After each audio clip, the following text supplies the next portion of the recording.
What's up, YouTube and Facebook, and welcome back to Not Quite Mint. I'm Tom. And I'm Rich, and welcome to Not Quite Mint. Today is our Thursday show, and it's our review show. So we're going to be reviewing the comics that we picked up yesterday, that we read, and then did do a key video on, because our times are all a bit messed up this week. But yes, we're going to talk about the comics that came out yesterday, which would have been the 25th of August 2020. So yeah, let's get into it, shall we, Rich? Yeah, that'd be absolutely lovely. So, guys, I'm still sorting out my order of my comics, so that they're in my head. But thanks ever so much for watching. Everybody who's new, we finally got to draw our never-ending giveaway yesterday. If you, I think the winner was Mason Radcliffe. So I don't know if he's. We'll obviously make contact with him, but obviously do check that out. But we did hit quite a decent milestone today. So if you are new to the channel, do make sure that you subscribe. Do obviously Hulk smash the like button, because that's the most important thing you can do as a subscriber and somebody who watches this video. We always also tell us what you think about the reviews. Where do you agree with us? Don't you agree? Was there something else that you read this week which was really good that we haven't mentioned? And do all of that. We are going to start building up for the next giveaway as well, and we'll probably start talking about details of that next week. But meantime, we haven't quite decided at what point we're going to do it. If it's going to be a monthly thing, or whether we want to do it when we hit another milestone from a subscriber point of view. But yeah, do make sure you do all of that, please. But thank you very much. Yeah, and if you're not already following us on any of the social media outlets, we are very active on Twitter and Instagram, and Facebook. But most of you might be watching on Facebook, so that's pointless telling you guys to join in. We do content every week. We do a Thursday, we do our review show. Tuesday, we do our keys show, and pretty much every Saturday we either do an unboxing or some kind of other video. We've got quite a few things coming out shortly that we're very excited to announce. So we will let you all know about that at some point. So, shall we get into the nitty-gritty of these reviews then, Rich? Well, I think we should, to be fair, because there are quite a few to go through, aren't there? So, yeah, we can get... First up, I just want to say, we did our key show yesterday, and we talked about books that we wanted to pick up and what we thought you guys might enjoy. And we made a bit of an error by recommending Teenage Mutant Ninja Turtles. Now, I love Teenage Mutant Ninja Turtles. It's one of my go-to books during lockdown. But the last issue that I read yesterday was so weak. If I'd have got onto it as a jumping on point, I definitely wouldn't want to read anymore. It was not the best issue, in my opinion. If you agree or disagree with me, please leave a comment below. But I did not enjoy Teenage Mutant Ninja Turtles this month. I hope that picks up for next month, to be perfectly honest. Yeah, obviously, just to mention, I don't normally read Turtles, but because I collect key comics, the reason why we mentioned it yesterday as part of our keys was that it was supposed to be some sort of a key issue. Not only was it not a very good issue from a story point of view, I don't think it was actually a key. So if you haven't picked this up already, and you know, because you are a key collector or whatever, probably worth skipping it. Unfortunately, I did buy it, so but yeah, it'll probably just end up in a pile somewhere. It was such a shame. It was such a shame, because it was building up to be a really good issue with the whole eel thing that was taking the children. It was going to be a good issue, I thought, and then it just let me down, almost 100% let me down, which I was annoyed about. Yeah, it was not very good. Not very good. So tell people about what you picked up this week that you were telling me just before we came. Yeah, cool. I mean, obviously, as everybody who's a regular knows, I'm a bit of a Star Wars fan. So I'm obviously reading all of the Star Wars comics at the moment. So Dr. Aphra issue 3 came out yesterday, yeah, it's such a good series. If you haven't read the volume 1 that came out in around about 2017, definitely need to pick it up. I think it will at some point feature as some kind of a live action, or at least an animated thing, whether it be Disney Plus or as a film or something like that. But it's really good. The difference with Dr. Aphra is that it feels very different to the other Star Wars comics. So we've got obviously the mainstream Star Wars, which is and Darth Vader, that is set in between Empire Strikes Back and Return of the Jedi, and it feels very familiar. It's all the A-list characters: Luke Skywalker's, Leia's, Vader, Lando Calrissian, Chewie, and all the rest of it. There's also the Bounty Hunters series as well, which is kind of like in the same kind of timeline, but it features characters again that they're not like the main characters. So you've got Bosk, sorry, you've got Boba Fett in there as well, obviously, but it goes into a lot more detail of the main characters. This is, however, is very, very original. It's a very diverse kind of comic as well, very like now and up to date kind of thing, and it does stand up on its own right. So anybody who isn't reading it, it's really, really good. In this one, again, if you don't know who Dr. Aphra is, basically she is going about trying to find relics from the old world, effectively, and they're looking after. They're going after a set of these like mystical kind of powerful rings, and in this episode we get to sort of see what that is. But there's loads of double crossing going on in there, and it's just a really fun, easy read. And if you are a Star Wars fan, it's definitely worthwhile picking up. So yeah, it sounds like it could be quite an interesting one to pick up. I meant to get on the first volume of Dr. Aphra. And then we got so far into it, I was like, that's quite a few issues I've got to read. But I mean, I could do it. I mean, I read, almost 109 issues of Teenage Mutant Ninja Turtles during lockdown, so I'm sure I could read Dr. Aphra. Well, there's only 25 Dr. Aphras in the volume one, so literally it's not a big time thing either. The thing that you've got, the one thing that I will say, and they haven't started doing it yet, in this sort of series, is when they did the 2015 run of Star Wars and Darth Vader, they did a lot of like crossover events between all of the comics. So I don't know if they're going to try and do that with this sort of current set of volumes that we're onto, but they may well do. But obviously, just keep that in mind, because at the moment they're all standalone stories, all drifting off in their own little way, and they're all really good. But it makes me think that in the next it's probably going to be 2 or 3 issues, they'll finish the current story arcs, and they might do some kind of a crossover. But yeah, it's definitely worth checking out. Awesome. How about you, Tom? Yeah, so I picked up X Factor issue 2, and I picked it up because I really enjoyed. I want to show this so you can see what I'm talking about. I picked it up because I really enjoyed issue 1, and I thought I'd give issue 2 a bash. I was left wanting a little bit. It wasn't bad. It wasn't a bad issue. It was basically they end up again investigating another murder. There's this like box that turns up at their headquarters. They then got to investigate this murder, and they end up on Mojo World, and that's one of my most detested things that they ever do with X-Men. I really hate Mojo World as a concept. I just think it's really tacky. I think it's a bit naff. But what they've done with it this time around is they kind of make like more of a modern day kind of thing. So in Mojo World, you essentially you've got like a social media profile. You get sponsorships, you get hits, you get like likes, subscribers. The viewers of Mojo World decide whether or not you're actually in it or you're out, and that I kind of liked, and I kind of got it, and I thought that was a nice updated version. But I just don't like Mojo as a character. He just doesn't do it for me as an X-Men villain, as it were. And I don't know really if he's supposed to be an X-Men villain, but he's just not. I don't know. It's not the best.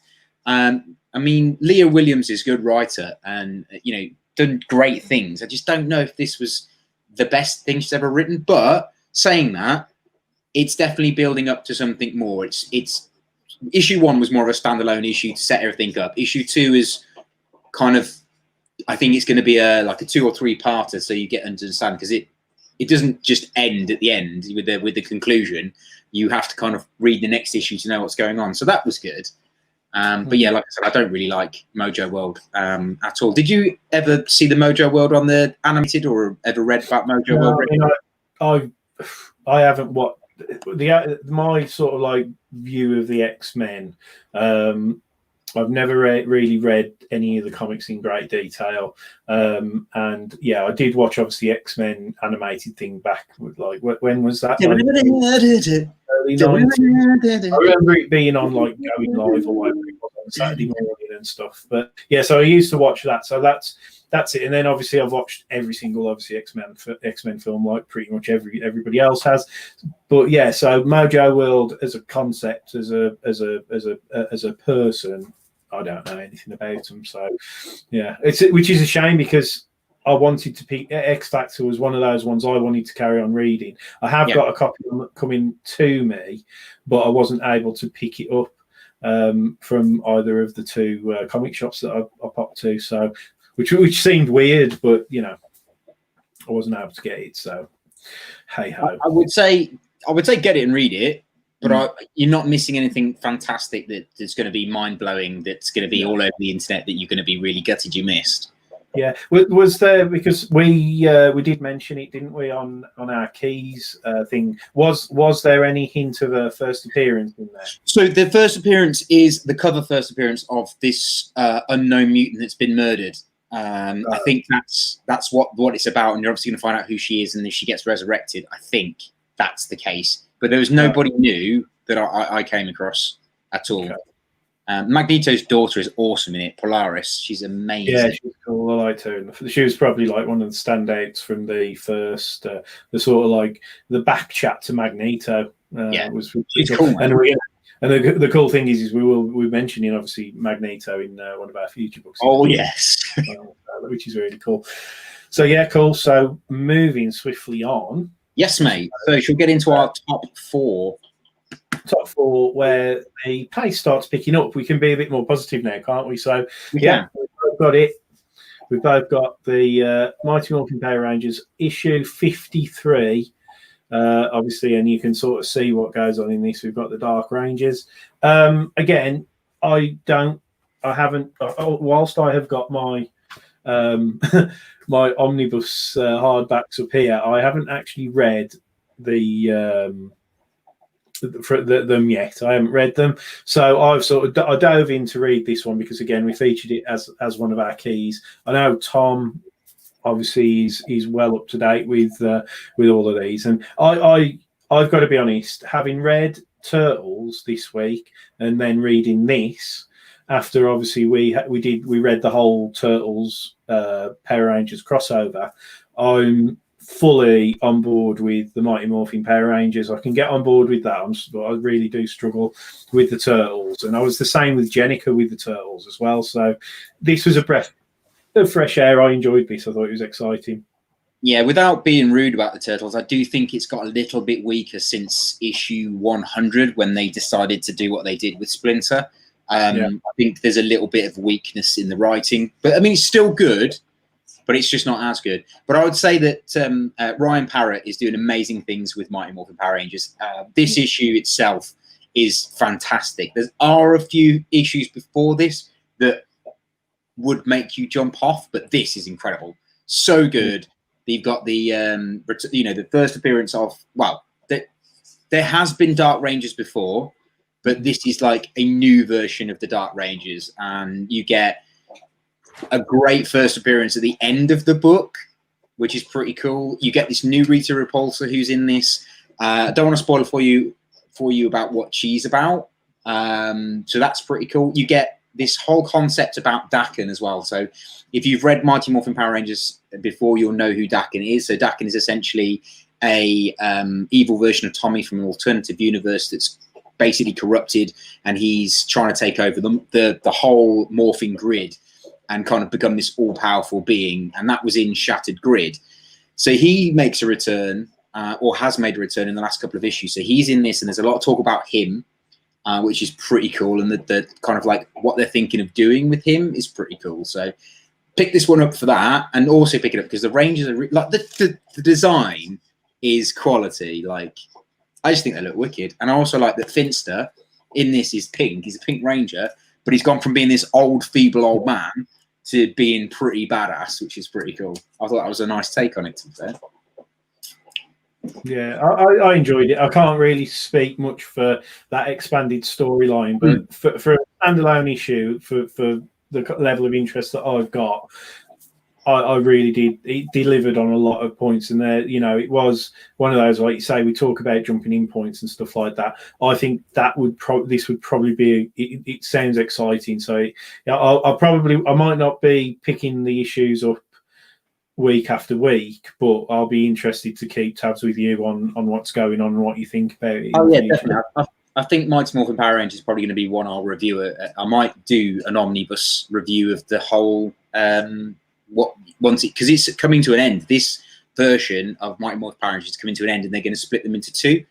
So when that happens, I think I might do if you don't mind, Rich, and obviously if our viewers don't mind, you can say in the comments, don't do it. Please don't do it. I'll do a Mighty Morphin Power Rangers overall review of the whole series because I've enjoyed it, so it'd be worth talking about. If you were going to do that, I'd because there's so much to cover. You could do it as your own like little mini series. Really, I think it'd be interesting. Absolutely. You've got obviously the three separate obviously omnibuses here. There's probably another one that's due to come out in print relatively soon that I think I might have seen advertised, and then there'll be another one after that as well. So I think if you could do a little omnibus series, I think that'd be really interesting to see. Definitely. Yeah, definitely. I think we should do more omnibus series anyway, guys. So if you do want us to do omnibuses, let us know because we've got loads, and it's probably worth us doing it to give you an idea of what to read. Yeah, definitely. If you need to catch up, especially, or jump into something, like omnibuses is definitely the way to go. It's certainly the thing that I've started investing in a lot more on stuff that I'm never going to be able to go back and buy all of the single issues. So yeah, definitely. Plus, we run out of space with single issues. You certainly do. That's a problem. Yeah. Let's do it then. Top three. First up. Fantastic Four, and I'm going to let Rich say the last bit and do the first start of this review because I can't say the word. It is Antitheses. So Fantastic Four Antitheses. So some people are saying Antitheses, but yeah, there's no hyphen, guys. So it's definitely Antitheses. So just to be correct, there's no hyphen, guys. There's no hyphen, so there you go. But yeah, it's pretty good. Obviously, look, there's quite a few different covers for this. I think there were a couple of ratio variants. Now, at some point in this series, I believe it's a 4-part series, and there will be I think it is going to be a genuine first appearance because apparently this is all about something that, again, I honestly do believe we are going to see play out in the stuff that we've got coming up after when Empire's all finished out and we've got Thor and Venom and other stuff, because I believe they're going to be building on the mythos in this of like an anti-Galactus kind of character. Okay. So I don't know quite what that means, but obviously if you think that, Galactus has his herald of the Silver Surfer, and he's obviously a devourer and destroyer of worlds and all that kind of thing. If you think of what the antithesis of that would be, it would be, this obviously the opposite to whatever Galactus is, which is like probably a life bringer. More about life bringing and stuff. Now there is, I believe, the Ultimates issue 2 or something like that from in the 2000s, where there's a cover image of a life bringer Galactus. So again, I'm not sure whether this is going to be the same version of that or a development of that character, or whether it'll be a full first appearance. But either way, I've read this issue. Written by, it's art by Neil Adams, written by Mark Waid, and it is really good.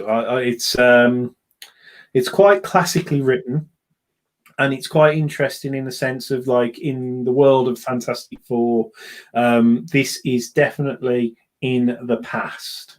So if we're talking about current Marvel timeline, where we are with your Miles Morales and your Thors, your Venoms, everything else, this is 100% set back more in the classic realm of Fantastic Four. I wouldn't like to put a date time frame on it because I'm not totally sure, but Franklin is a lot younger than he is, as we've seen. Blonde.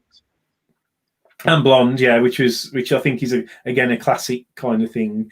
And Valeria is still a baby.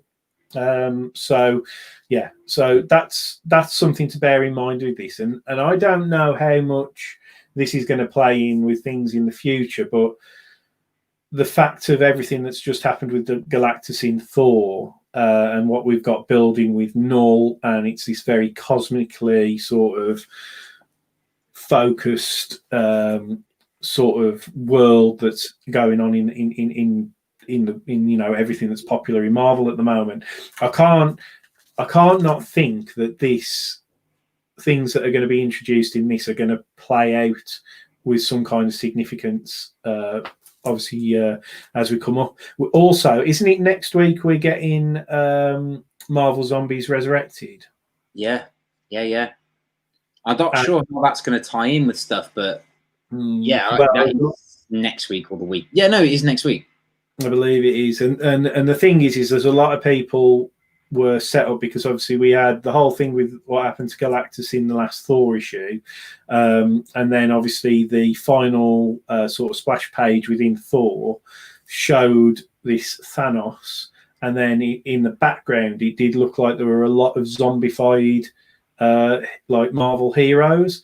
So again, I just can't think that anything that isn't tied in with Galactus and Thor and, Fantastic Four and all the cosmic stuff that's going on, I just honestly cannot believe that this stuff that's going to be discussed in this isn't going to be key.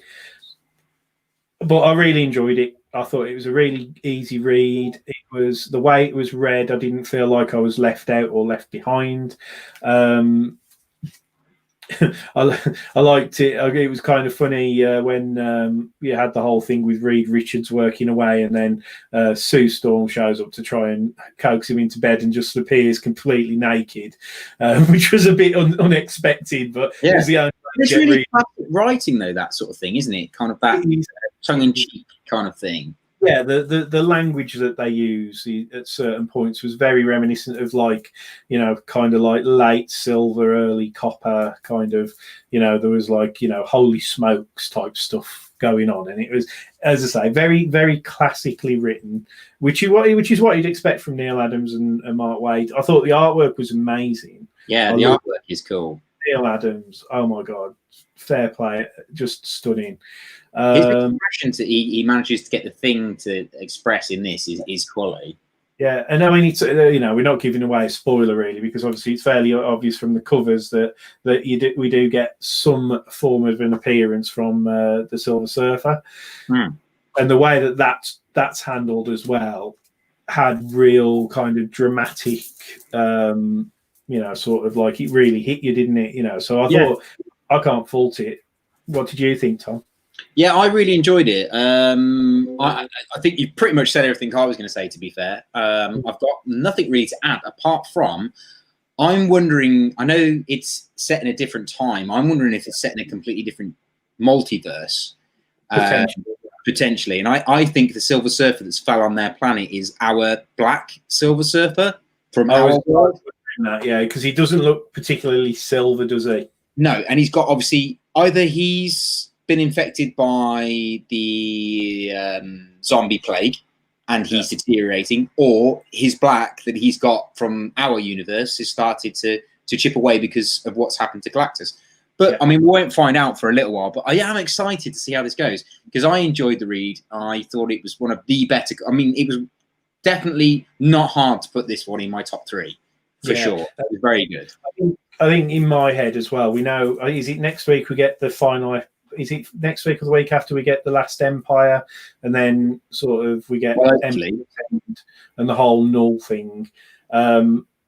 This is because this is going to be running for 4 issues over the next 4 months.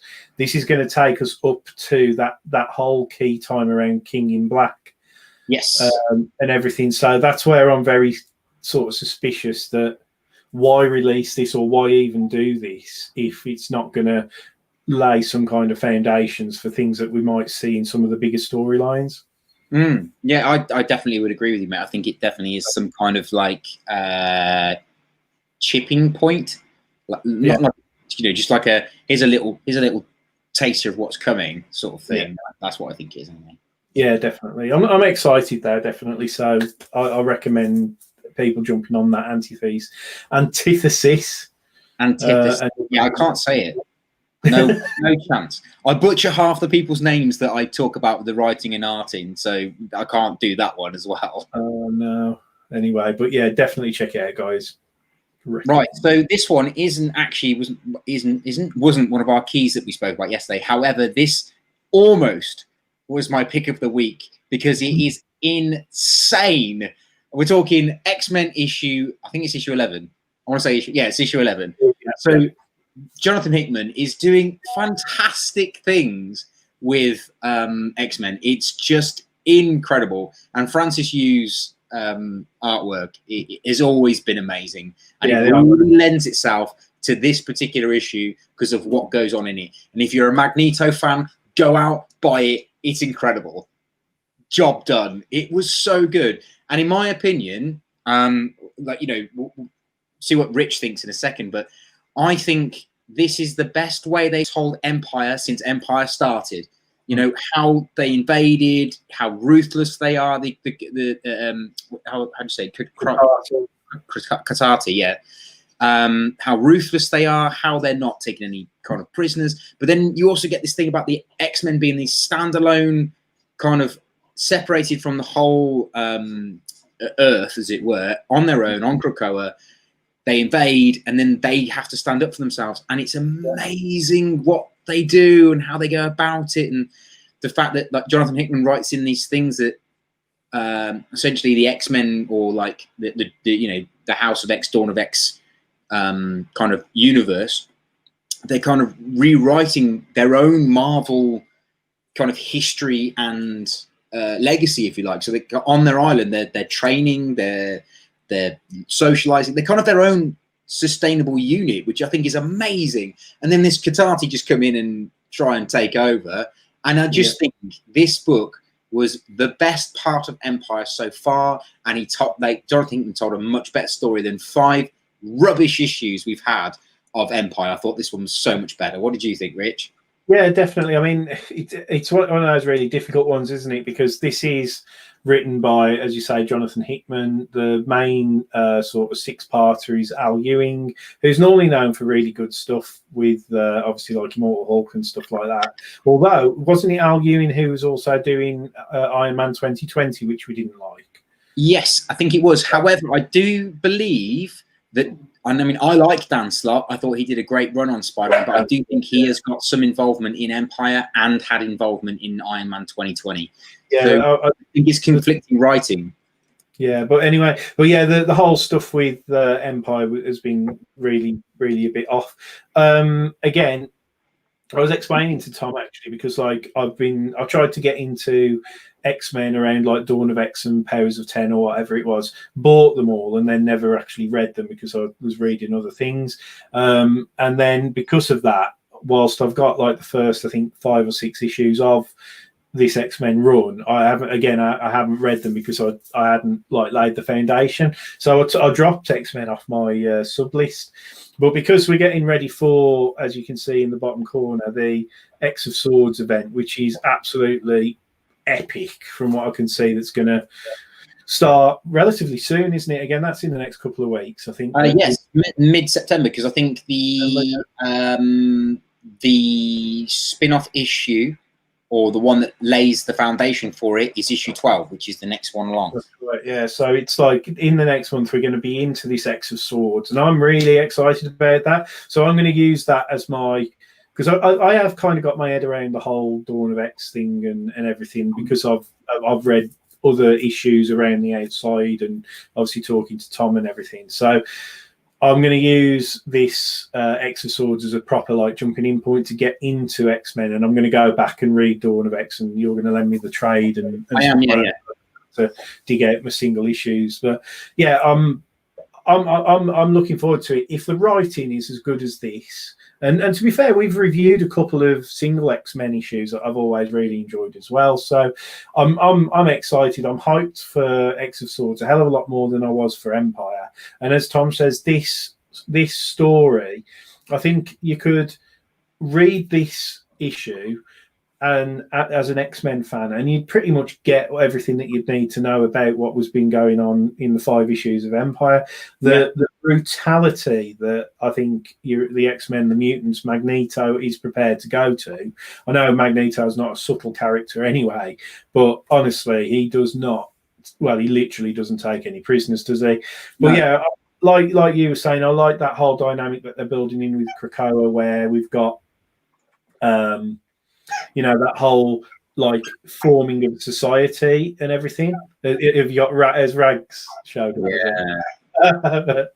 so that's but anyway, so yeah, it's setting up this whole idea that there's obviously all these mutants living on Krakoa, and they've got their own little self-sustaining society, but they're now starting to about having to train fighters and things like that to defend against threats like is posed by the Katati and stuff like that. So it's really, really interesting. I'm excited, and I'm looking forward to read to read this X of Swords event, because that magic's going to be kind of quite focal.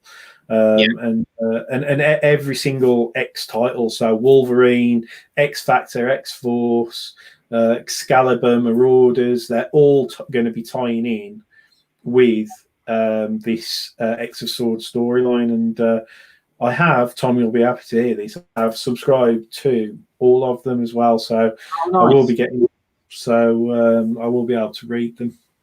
Excellent. I think X of Swords is going to be a great jumping on point, and because the X-Men have always had that kind of history of everything goes wrong for them constantly, and they've had 12 months of pretty much peace, so it's about time somebody kick the kettle over. Do you know what I mean? Yeah, definitely. But yeah, so I'm fully invested in this, mate. Yeah. Right then, Raggles, do you want to do your pick of the week? Yeah. So finally, guys, we're talking our #1 pick of the week, and this one is an absolute must go out and buy. The Three Jokers, the Black Label DC. It's incredible. It's so well written. Jeff Johns is back to form. Incredible writing. Jason Farbuck is the artist on this one, and I believe he did the art for Killing Joke. Well, I'm not entirely sure on that one, but this is quality. Rich, do you want to talk about it first? Yeah, I mean, obviously, I think with this, I was skeptical because of the whole this situation that I knew that I'd fall down the rabbit hole of wanting to collect multiple variant covers and stuff, and yeah, so I was sort of like saying, yeah, I know it's going to be cool, but like I just want to buy the main covers and I'll read that, and it's a Batman book, so I'm going to be happy. And then as it's got closer and closer, it's just turned into a bit of a I would like to actually I'm not going to get the full set of all the covers, because my get out clause is that the 1 in 100 is too much money, so I'm not buying 3 £100 1 in 100 books to then have to buy another, 18 other covers of the standard issues, as well as obviously the 1 in 25. So that's comic, man. I think I'll get these the 1 in 25s. So I'm going to sort myself out for those, and then I'm just going to buy the ones that I like the look of. So obviously that's the standard variant cover, which has got Batman on this time. I think issue 2 is going to have Barbara Gordon, and issue 3 is Red Hood. And then obviously, Tom, you've got the standard cover there with the crowbar, and they all correspond with the relevant character. which we spoke about yesterday, and I think you said, I'm not sure why he's got the crowbar, but when you think about how it ends... Oh, I know why he's got the crowbar. Yeah. Oh, yeah, I know. Well, effectively, we're talking about and again, I want people to go out and read it, so I don't want to ruin too much, but it's a really good read. But we're focusing on key parts of pretty much like the whole Batman mythos, really, aren't we? Yeah, three key Joker story arcs that basically made the character as vile as he is. So you're talking his origin with Batman. Yeah. You're talking the moment he bludgeoned poor Jason Todd to death, which actually was voted by fans. So nice one, DC fans. Yeah. And then the final one, obviously, is Barbara Gordon getting shot and becoming made paralyzed in The Killing Joke. So those are the three Jokers that you're getting in this book, with a slight twist. Which, why would you not want to read it? And it has got, I think, a very Killing Joke vibe to it, 100%. Which I thought was really cool. Yeah, I've got Killing Joke just here, actually. Killing Joke's a great book. Well, there you go. Yeah, so yeah, that's my Killing Joke just there. So it's not one of the fancy early editions, but yeah, and it was Alan Moore and Brian Boland, by the way. Okay, so I thought, because of the artwork so similar, I assume it's Jason Fabok. Yeah, it is, and to be fair, when you look at the like the panel design and things, that's very, very reminiscent, isn't it? So it's got that Killing Joke feel, 100%, definitely. But yeah, I just genuinely cannot. It's one of those really weird ones, isn't it? Because it's not like some of the stuff that we've done with like Donny Cates and everything. When you've read those issues, you've literally been, oh my god, wow! Like with this, you get those kind of moments, but they just feel a little bit more cultured and subdued. I don't know what that is. I don't know if that's the writing style or the art style or whatever, but like there are some there's some amazing cool bits in this, and if anything, it's slightly uncomfortable. Yeah, it's an uncomfortable. You are right. I think that's what it is. It's good. Like, I mean, yeah, definitely go out and read it. But I think it's ever so slightly uncomfortable to read. But it's uncomfortable as like in an unknown way that you kind of want to know what happens. Yeah, so it's really cleverly written book. Also, because it's a DC Black Label, you get quite a lot for your money. In all fairness, it is a very good book. I mean, there's I don't know how many pages are in it, but it's actually a book. It's not just a comic; it's a proper book. And but it's one of those ones which are, again, a lot of people. I've heard people talking about it online, and some people were saying, "Oh, I didn't. Is it any good?" Because I wasn't too sure whether I wanted to buy it because they were complaining that it might be the magazine size book.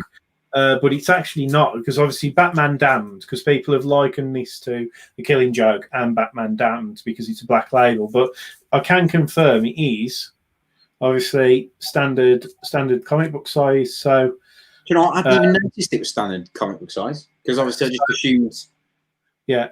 So it's not one of the magazine format ones like Batman Damned. It is actually, it will fit in your standard bag and board. So you've got no issues. Also, guys, make sure that if you do pick it up, that you do ask for the playing card, because some places aren't giving those out, and they're supposed to be giving those out free with the issues. I will check. Yeah, because not everywhere is giving them out, and I could imagine they'll be turning up on eBay for a couple of quid fairly soon. I'll check that one. Yeah. Yes, do keep your eye open. I might be wrong; it might not be everywhere, but I'm pretty sure I've seen American people commenting about it as well. So there you go. Right, Rich. I think we should give our top 3 ratings out of 10. Oh God, okay, yeah, okay, cool. Let's start with Fantastic Four. What was your rating out of 10? For me, again, personally, for me, I really enjoyed it. I'm really excited to read the next one. So for me, that's a definite solid 8, and that's only because it didn't have the bit that had been billed as happening in there, where it was going to have this Galactus element. So, but 8 out of 10 for that. Yeah, I think I would concur with that. If anything, I'd probably give it 7.5, but I agree. Yeah, I agree. I'd go with 8 on that one. So Xmen issue 11? I'll go at 8.5 with this, purely from the fact that I need to probably understand a bit more about it. But yeah, it wasn't like the best thing I've ever read, and it's not like, I don't know, some of the Thor and Venom issues we've been reading recently, but it was solid, and again makes me want to read the next issue, and I'm excited for X of Swords. So 8.5. Yeah, 100% agree with you. 8.5 on that one. I definitely think it's not quite a 9 because obviously, like you said, there are so many better books that we've read, but for this week standalone, this was one of my favorites. So definitely 8.5. So cool. Final one, Joker issue 1, 3 Jokers. What did you think? For me, it's a full on. It's a definite 9. I mean, I think I'd have to be for me to give a 10. I'd have to be like really like emotionally affected, or do you know what I mean? It'd have to do something, to me. But honestly, it's just such a well-rounded, solid book. The artwork's fantastic, the feel of it, the pacing, the writing, everything about it's quality, and I just wasn't disappointed. So for me, it's a 9. Yeah, I agree. Totally agree. Definitely a 9. I could have probably pushed it to a 10 because of the way it ends and the fact that I'm looking forward to next week. But I don't tend to give anything a 10 out of 10 because there's always room for improvement. Yeah, it definitely breaks the rules, doesn't it, with how it ends, which is very unexpected. But it's something that's got to that I feel has had to happen somewhere within the whole Batman sort of story. And it is amazing. But that again, definitely best book this week. 100%. Well then, guys, that is the end of our review show. So do come back next Tuesday for our key show and next Thursday for our review show. Thank you for sticking with us for 45 minutes. We do apologize for wibbling on, but we had to talk about X-Men and we had to talk about the Joker. They were our 2 that we really wanted to talk about this week. So yeah. Yeah, I'm not apologising for anything. I think everything was justified, so you won't hear me apologising for anything. But yeah, guys, obviously, as Tom says, do make sure that you subscribe and hit, obviously, those thumbs up. If you are still watching, we have got these boxes here to open from the Grey Man.